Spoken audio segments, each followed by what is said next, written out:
Hey dudes, welcome back. Over the past few days, I've been pretty busy with attending a bunch of Volkswagen stuff. Today is Monday. Last Friday, it was the DKP event. Saturday was the MP open house, and then yesterday, Sunday, was Bug-In 48, which I'm actually currently working on editing the video for that one. I haven't really been filming much. I've just been really busy, but yeah, that's gonna be coming out pretty soon, hopefully. Now that I got all that out of the way, it's time for me to really dig into working on this thing. Really, I've just been enjoying this engine. I got this engine running about this time last year, and so far I've put 3,800 miles on it. And man, this thing has been running great. Absolutely no complaints. Besides stuff that I kind of forgot about, like flipping over that boot, I almost kind of overheated because it wasn't getting proper airflow. Because I was able to read that on my gauge, I immediately stopped and got that taken care of. So that's exactly why I got that gauge. Other than that, everything's been running great. I mean, the break-in procedure went pretty well, changed the oil and everything, followed the intervals. You guys can follow whatever interval you want to do your oil change, but I found whatever I thought was necessary and I used that one.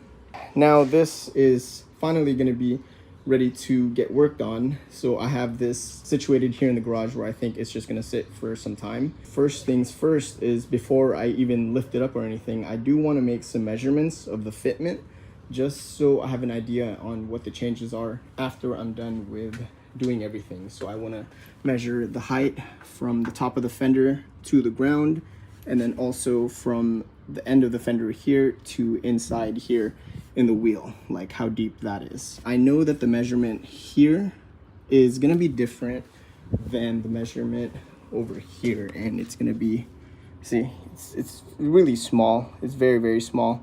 But the reason for that is because this fender here was pushed in the past, which is why I have like this dent here, and I've pulled out a bunch of this stuff out in the past. And then this fender here, because it was hit in the front, pushed back, is kind of bowed out just a tiny bit, but it's really, really minimal. It's not really even noticeable unless somebody mentions it, which I just announced it to the world. So hopefully that doesn't really stick out too much, or whatever. Let's get to measuring. Starting off with the driver front, it is 20.5 tall. From the lip of the wheel to the fender is about 2.5 inches. Here on the passenger side, 20.5 as well. And then from the lip of the wheel to the top is 3 inches. So this side here is about 1/2 inch more than that side. Let's check out the rear. From the ground to the fender is about 19.75. And then from the top of the wheel to here is about 3.25. And then the driver rear, it's about 19.75, and then about 3.25. So it looks like my measurements are actually in pretty good shape. Both in the front are 20.5, and then the offset 2.5 and 3 inch difference between the two. I kind of expected that just because of the fenders. The two in the rear are in great shape, 19.75 as far as height, and then 3.25 offset, which is actually really surprising because when I lowered this way back in the day, I do remember lowering the fronts 3 splines, both inners on the fronts, and then on the rear I was having issues with removing the tension rod from the actual like plate thingy. And I ended up doing 2 splines on the rears, but on one side I did inner splines and the other side I did outer splines, and I can't remember which one was which.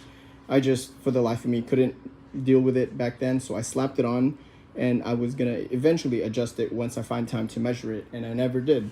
So now that I actually measured it, it's actually perfect. So I have the Squareback up on the jack stands, and I have it lifted up on the frame horn thingies, or whatever they're called. Usually I would put it under the beam, but since I'm removing the beam, I'm putting it there instead. It should be pretty solid still, I think. Yeah, I think it's gonna be okay. So I have my jerry cans here. I have a few. They're just like 1 gallons, and then this one here is a 2 gallon, but it's like halfway full. So hopefully I don't have any more than 3 gallons in the tank. And it's pretty easy. I set up here because I actually put a filter right here, so I can just unhook that and then let all the fuel drain down. The hose here on the top, I've already clamped it down, so I am just gonna use this flathead to push the hose. I kind of already pushed it out a little bit. Oh, there, it's already off. Let's see. Straight into the jerry can right here, and then just let this drain. And then I can see here on the filter once it stops. Looking good. Still coming down. It's nowhere near full. It's probably gonna take some time, so I'll just let that drain for a bit. That's pretty much done draining. It really wasn't a lot, probably half a gallon, if that. So now I'm gonna take this gas tank off, and it's only 4 bolts. 1, 2, 3, 4. You probably can't even see it there. And then this breather hose thingy.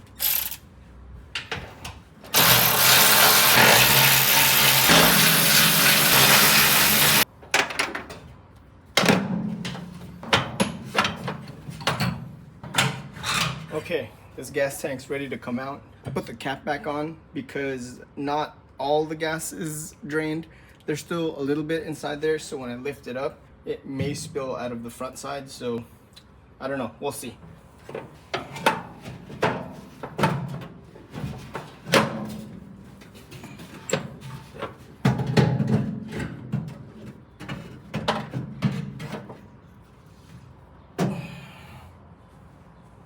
So that's been lifted out of here.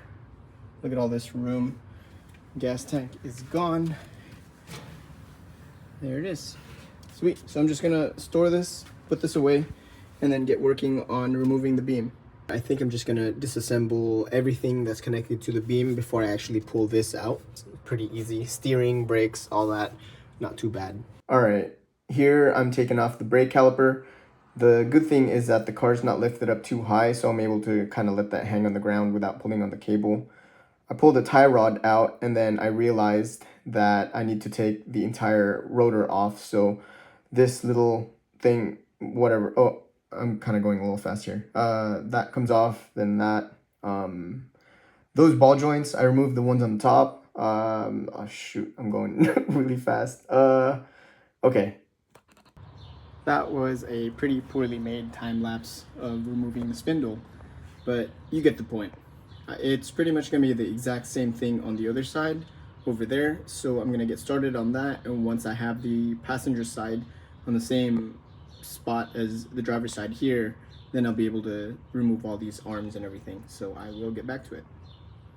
Before I move forward, I may actually need to go to AutoZone because I need to rent one of those tie rod separator things. I was able to remove the one connecting to the knuckle, but I think the inner tie rod that connects to the steering box may give me a little bit of a fight. So I'm just gonna go to AutoZone to rent that little tool and just not deal with having to fight it. I might need a couple items on here. This one here. You need this SKU? 57308. And then the other one here is 57276. 57276. All right, I got both of them because I didn't know which one was gonna work for what I needed to do. Wish me luck. So between the two tools that I got, this one is the way to go. The smaller one, let's see, import tie rod remover, because this one here actually fits a whole lot better there and there. So before I can even pull the tie rods off, the steering dampener needs to come off, which is pretty easy. It's just one bolt here, one nut underneath. This will just pop right out, and then I'll be able to pull these guys out. All right, voiceover attempt number 2. So the nut and the bolt comes off, the dampener comes off, cotter pins need to be pulled out. I used some side cutters for that. Those nuts, I took them off and then I tried it with a tool. Then I realized I need to put the nuts back on, and then I zapped it in. Those come right off. Here we go. Then I'm removing the steering coupler thingy off now, so that I can just get that out of the way. Whew, okay. Beat it, yes. So once this is unbolted, this can actually just go up and down pretty freely. Let's take a look at the steering wheel. Wow. So steering box is now free. I think I just have to unbolt this ground here and we should be ready to go. This is my first time inspecting the factory steering box on this car, and now I'm really seeing where all this slop is coming from. Look at how much play this has before this even turns, and same thing, how much that turns before this even moves. It probably needed some adjusting. I never adjusted this. Ever since I got it, I just been driving it, but this looks to be pretty loose in my opinion. It's the next day. I've taken off this strap thing from the steering box. So this here is a 17 and this here is a 15.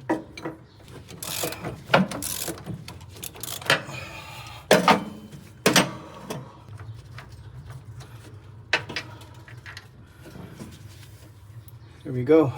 And then on the back of this thing, it's like this triangle piece that's kind of putting everything together.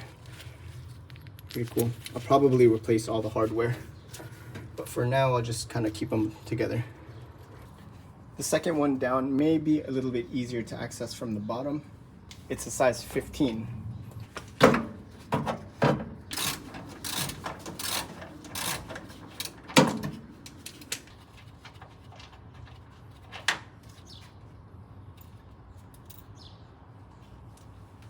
Down here at the very bottom, little man's over here, 17 also.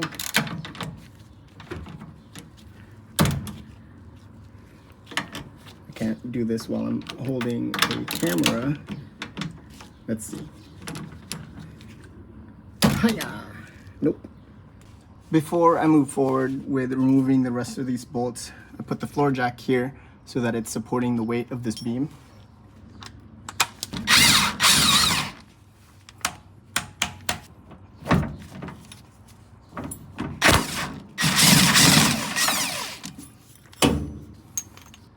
I think that's all that's needed, and this should just pop off.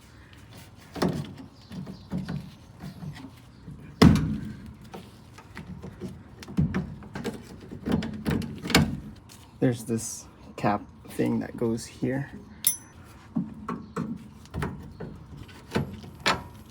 And voila, this side is off. So I'm gonna get started on the other side.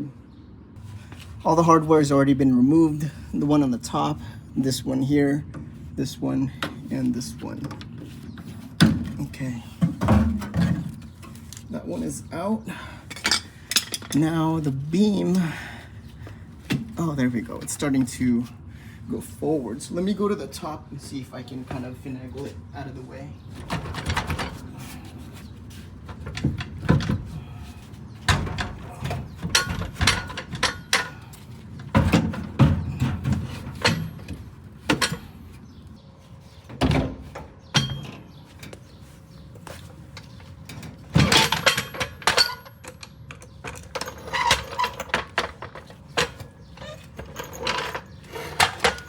So really that wasn't too bad.